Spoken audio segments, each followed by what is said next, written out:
ఇంకా ఇక్కడ ఇక పూజలు పెట్టిండా. మా చేతుల్లోనే తెలంగాణ సేఫ్. ఏది ఇప్పటికి 8 మందిని చంపినందుక, ఓ ఆర్మీ జవాన్ను చంపి 8 మంది ఆటో డ్రైవర్లను చంపినందుక నీ చేతుల్లో సేఫ్ ఉన్నది. 1981లో 250 మంది గోండులను చంపి 2019లో 2012, 13, 14 ఆ టైంలో 14 కంటే ముందు ఆ టైంలో 1300 బిడ్డల మరణానికి కారణమైనందుక నీ చేతిలో సేఫ్గా ఉండేది. ఆ రోజు తుపాకీ పట్టుకొని వచ్చిన సిగ్గు అనిపించలేదు.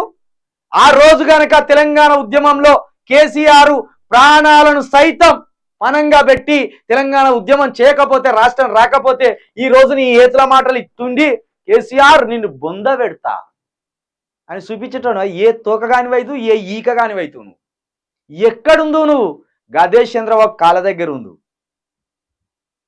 ఆయన ప్రాణాలకు తెగించి రాష్ట్రంలో ఉన్న ప్రజలను పోగేసి రాష్ట్రం సిద్ధించదాకా కొట్లాడితే నువ్వొచ్చి ఇప్పుడు స్టేజీలు ఎక్కి నీ డైలాగులు కొడతా అంటే అసలు గుండెలు రగిలిపోతున్నాయి. అసలు కోపం పట్టలేక, ప్రజాస్వామ్యాన్ని దాటి ఏమనలేక నిన్న నీలాంటోన్నా ముఖ్యమంత్రి సీట్లో చూసేది మేము. మా దౌర్భాగ్యం కాకపోతే, మా ప్రజల చేతగానితనం కాకపోతే, మా ప్రజలకి ఎవరికి ఓట్లేయాలో తెలియక ఓట్లేసి ఆగమైతే ఎక్కడ ఉద్యమంలో ఉన్నావు? తుపాకీ పట్టుకొని వచ్చినావు నువ్వు.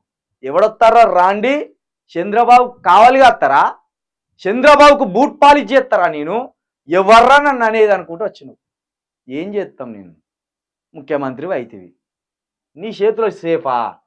మళ్ళా మాకే ఓట్లేయర్రి వేస్తాం. మీకే ఓట్లేయర్రి అంటే పుసుకునే. ఇప్పుడు మీ ప్రభుత్వం ఇప్పుడు ఉన్నది కదా, అవసరమైతే 500 బదులు 1000 రూపాయలు కూడా ఇస్తారు. మరి 1000 రూపాయలు తీసుకొని మళ్ళా గదేశయ మీద గుద్ది ఆగమవుతారా? లేదా పోయి తీసుకపోయి ఈ 50 రోజుల్లోనే చాలా తప్పు చేసినాం మాకు అర్థమైంది తీసుకపోయి బీఆర్ఎస్ పార్టీ కోటేస్తారా? మీరే ఆలోచించుకోరు. ప్రజలే ఆలోచించుకోవాలి. ఎందుకంటే ప్రజలు సంతోషంగా ఉంటే అందరు సంతోషంగా ఉన్నట్టే, రైతులు సంతోషంగా ఉంటే తెలంగాణ సంతోషంగా ఉన్నట్టే, ఈ నిరుద్యోగులకు జాబులు వస్తే తెలంగాణ సంతోషంగా ఉన్నట్టే, ప్రతి కార్మికుడు సంతోషంగా ఉండాలి. ఏమైందో చూడురు. ఇంద్రవెల్లి కాంగ్రెస్ సభలో రేవంత్ మారణ హోమానికి నాటి కాంగ్రెస్ పాలకులే కారణం. అవును, మరి అవును, వాళ్ళే కారణం. ఇంద్రవెల్లి ఇష్యూపై అప్పుడే సారీ చెప్పిన సర్కారు కూలిపోతుందంటే మూతి పండ్లు రాలుతాయి. ఒక్క మాటన మంచి మాట మాట్లాడుతున్నావు ఆ రేవంత్ రెడ్డి. నువ్వు పండబెట్టి తొక్కుతా అంటున్నావు. వీళ్ళ అరాచకం చూడుర్రి మీరు దయచేసి. ఒక్కొక్కడు శాటిలైట్ ఛానల్ ఎట్లా పెట్టిందంటే హెడ్డింగ్లు, ముందుగా ఏబిఎన్ ఛానల్ చూద్దాం ఎట్లా పెట్టిందో హెడ్డింగ్. అసలు ఏబిఎన్ ఛానలోడు వాడు చిల్లరగాడా మంచోడా ఏం అర్థమైతే లేదు. చిల్లరగాళ్ళ కంటే అద్మానంగా చెప్తాడు వాడు. అంటే ఇంత పెద్ద ఛానల్ పెట్టుకొని వాని టైటిల్ ఎట్లున్నాయంటే, ఇగో నీ అయ్యా ఎవర్రా పడగొచ్చేది. ఇది ముఖ్యమంత్రి గారి భాషనా? ముఖ్యమంత్రి గారి భాషను రాబోయే యువకులు చూసి ఇట్లనే మాట్లాడాలా రాజకీయాలకు వచ్చేటోళ్ళు. నీ అయ్యా నీ అవ్వ ఎవర్రా పడగొచ్చేది, పండబెట్టి తొక్కుతా. అమాలి పనికి పోయేటోళ్ళన్న మా అమాలి కార్మికులకు గుంపు మేస్త్రిగా ఉండే మేస్త్రిల కన్నా నీ భాష అద్భుతంగా ఉన్నది. వాళ్ళన్నా జర ఇలాంటివి మాట్లాడరో కానీ నీ మాటలు మాత్రం పరమ చెండాలంగా చెత్తగా ఆంధ్ర రాజకీయ నాయకులు మాట్లాడుకున్నట్టు తయారైంది నీ మాటలు. ఇలాంటి భాష ఉండేనా? నీ అయ్య ఎవర్రా పడగొచ్చేదనే భాష ఉండేనా తెలంగాణలో? గిదా వీడు అసలు ఆంధ్రజ్యోతిని చూస్తే అసలు ఎట్లా గీదారా నువ్వు పెట్టేది హెడ్డింగ్? అవలేగా, ఎవర్రా వీడు పెట్టింది? దీన్ని హెడ్డింగ్ చేపించింది ఎవర్రా? ఎడిటరు? నీ అయ్యనా? ఇదారా పోరగాళ్ళకు నేర్పేది? రాబోయే భవిష్యత్ తరాల నాయకులకు నేర్పేది? నీ అయ్యా నీ యవ్వ పండబెట్టి తొక్కుతా. ఇది ఎంత అన్పార్లమెంటరీ లాంగ్వేజ్ ఇది. ఇక మిమ్మల్ని చూసి యూట్యూబ్లో చెడిపోమంటే ఎందుకు చెడిపో? ఇంత పెద్ద శాటిలైట్ ఛానల్ 1000 కోట్ల విలువ కలిగిన ఏబిఎన్ ఛానల్లో గిట్లా పెట్టినప్పుడు అసలు యూట్యూబ్ తెరవడానికి ఓ రూపాయి కూడా అవసరం లేదు, తెరవచ్చు ఎవరైనా పెట్టచ్చు కాబట్టి ఏదైనా పెడతాడు. ఇప్పుడు రేవంత్ రెడ్డిని పట్టుకొని ఓ యూట్యూబ్ ఛానల్ వాడు అరే చెప్పుతోటి కొడతారా అనొచ్చు కదా, మరి ఆయన నేర్పిన భాషే కాబట్టి ఖచ్చితంగా అంటారు. ఇక 2 లక్షల్లో 7,000 ఉద్యోగాలు ఇచ్చినాం. ఎంత విచిత్రంగా మాట్లాడింది తెలుసా ప్రజలారా, నిన్న రేవంత్ రెడ్డి ఎంత విచిత్రంగా మాట్లాడిందంటే చాలా విచిత్రం. ఇక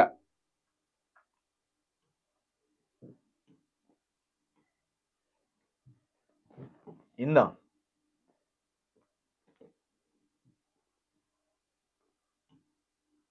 ఏనాలి అని చెప్పి ఇవాళ 10 కోట్ల రూపాయలతోటి నేను ఈ వేదిక మీద నుంచి మాట ఇస్తున్న మిత్రులారా, ఏమని ఈ రోజు తెలంగాణ సమాజం ఆలోచన చెయ్యండి. చేస్తాను. ఈ తెలంగాణ రాష్ట్రం ఎవరి చేతిలో భద్రంగా ఉంటుంది? 9 సంవత్సరాలు కేసీఆర్ చేతిలో భద్రంగా ఉన్నది.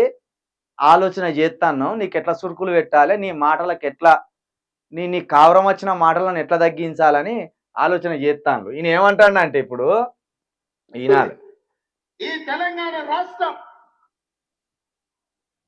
ఊరుకుంటారా పడగొట్టే ఊర్లకి రాణిస్తారా? ఎట్లా రాణిస్తాం? ఊర్లలో ఎవడన్నా ప్రభుత్వాన్ని పడగొట్టాలని ఆలోచన చేస్తే మీ ఊర్లో 50% కోదండం వేసి కొట్టండి, లాగుల తొండలు ఇడవండి. ఇదే భాషలో మాట్లాడదాం. ఈయన లాగుల తొండలు ఇద్దామా? రైతు బంధు వల్లే ఇంకా మరి రైతు భరోసా ఇయ్యలేదు, ఈయన లాగుల తొండలు ఇద్దామా ప్రజలారా? నీళ్ళు వస్తలేవాట పొలాలకు, ఈయన లాగుల తొండలు ఇద్దామా ప్రజలారా? ఇట్లా మాట్లాడదామా ప్రజలారా? ఈ భాషనే మాట్లాడిపిద్దామా? రేవంత్ రెడ్డి అనే ఓ సీఎం తోటి ఇదే భాషను నువ్వు ప్రయోగించు అని మాట్లాడిపిద్దామా? అసలు ఎవడు పాగొడతానన్నాడు, ఎందుకు భూజాలు తడుముకుంటానో, ఎందుకు గంత భయపడతాను? గీదా నీ భాష?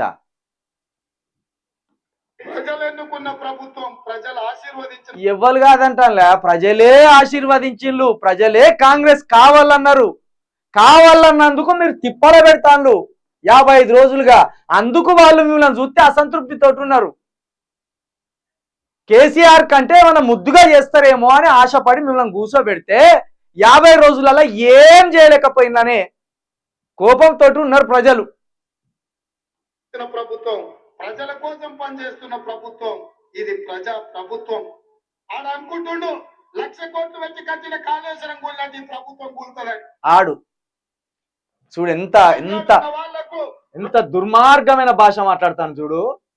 ఒక తెలంగాణ సాధించిన సాధకుణ్ణి, ఒక తెలంగాణ సాధించిన ఎవరు కొట్టేది? నేను అడుగుతున్నా, వేలాది మంది మా యువకులు ఇక్కడ ఉన్నారు, మీరందరూ చూసుకుంటే ఊరుకుంటారా? పడగొట్టే ఊర్లకి రాణిస్తారా? వాళ్ళు రాణిస్తారో రానియరో కానీ నీ కథ చెప్పు. నువ్వు నిర్లక్ష్యం చేసిన కాబట్టే మొన్న మా దామోదర్ రాజనరసింహ గారు వైద్య ఆరోగ్య శాఖ ద్వారా ఎల్బీ స్టేడియంలో 7,000 మంది ఆడబిడ్డలకు స్టాఫ్ నర్సు ఉద్యోగాలు. సిగ్గు గీ డైలాగ్ కోసమే ఏం చేసినంటే ఇప్పుడు 2 లక్షల ఉద్యోగాలు ఇస్తానన్నాడు కదా. ఈ 2 లక్షల ఉద్యోగాలు, ఈ 2 లక్షల ఉద్యోగాల్లో 2 లక్షల ఉద్యోగాలు దీంట్లో స్టాఫ్ నర్సులను 7,000ను కలిపిండిగా, 7,000 స్టాఫ్ నర్సులను కలిపిండి. ఇలా ఈ 7,000 స్టాఫ్ నర్సులు ఎవరేసిండ్రు? 2023లో కేసీఆర్ వేసిన దానికి నోటిఫికేషన్ వేసి ఎగ్జామ్స్ పెట్టిండు. ఒకవేళ ప్రభుత్వం రాగానే ఎట్లయినా ఎక్కేదే కదా వాళ్ళు. దీన్ని ఏం చేస్తాడు ఇప్పుడు? ఇందులో మైనస్ చేసిండు. ఇలా మైనస్ చేసి కూడా చెప్తాండు ఇప్పుడు. ఇలా దీనికోసమే తీసింది, మైనస్ చేసిండు. అరే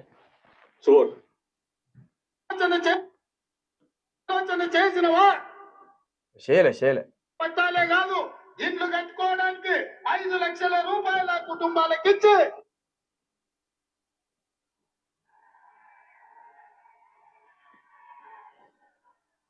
గివిలే ఆగమైంది. మరి తెలియనోళ్ళే ఆగమైంది.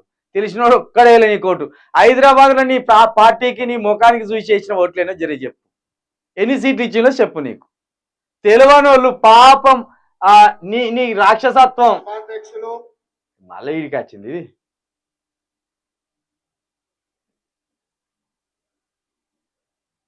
ఇది అయ్యింది. వీళ్ళు రివర్స్ పెట్టిండ్రు అన్నట్టు, ఇదంతా మళ్ళీ రివైండ్ పెట్టిండ్రు.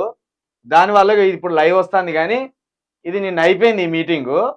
ఈ మీటింగ్లో ఏమంటాడు అంటే 7,000 పోస్టులు ఇచ్చేసినాం, ఇక 1,93,000 ఉద్యోగాలు మాత్రం మీకు ఇచ్చేటి ఉన్నాయి, 7,000 ఉద్యోగాలు ఇచ్చేసినాము అంటాడు. ఇక్కడ వేసిండు ఆల్రెడీ. 2 లక్షల ఉద్యోగాలు ఇస్తామన్నాం, 7,000 ఇచ్చినాం, కాంగ్రెస్ అధికారంలోకి వస్తే 2 లక్షల ఉద్యోగాలు భర్తీ చేస్తామని హామీ ఇచ్చామని, అందులో ఇప్పటికే 7,000 ఉద్యోగాలు భర్తీ చేశామని రేవంత్ రెడ్డి. ఏమనాలి వీళ్ళను అంటే, ఇప్పుడు ఎప్పుడో ప్రారంభోత్సవం చేస్తే దానికి వచ్చి నువ్వు రిబ్బన్ కట్ చేసి నా ఘనత అంటాను. అవును రేవంత్ రెడ్డి, ఇది ఏ నిరుద్యోగులను నాశనం చేద్దామని, ఏ నిరుద్యోగులను ఇట్లా భ్రమ పెట్టి ఆగం చేద్దామని చెప్పు జర. 2 లక్షల ఉద్యోగాలు బరాబరి వేయవలసిందే. 7,000 ఉద్యోగాలు అనేది గత ప్రభుత్వం చేసినాయి. అవి గత ప్రభుత్వం దానికి పరీక్షలు పెట్టిండ్రు, గత ప్రభుత్వం దానికి నోటిఫికేషన్ వేసింది, గత ప్రభుత్వంలో పడ్డ నోటిఫికేషన్ పెట్టిన ఎగ్జామ్స్ కి రిజల్ట్స్ ఆల్రెడీ వస్తే దానికి ఇప్పుడు నువ్వు పత్రాలు మాత్రమే ఇచ్చినవు, ఎగ్జామ్ నువ్వు పెట్టలేదు, నోటిఫికేషన్ నువ్వు వేయలేదు. ఇది బాగా గుర్తుపెట్టుకోవాలి నిరుద్యోగులు. ఈ 2 లక్షలలో 7,000 ఇచ్చేసినామని చెప్తాను.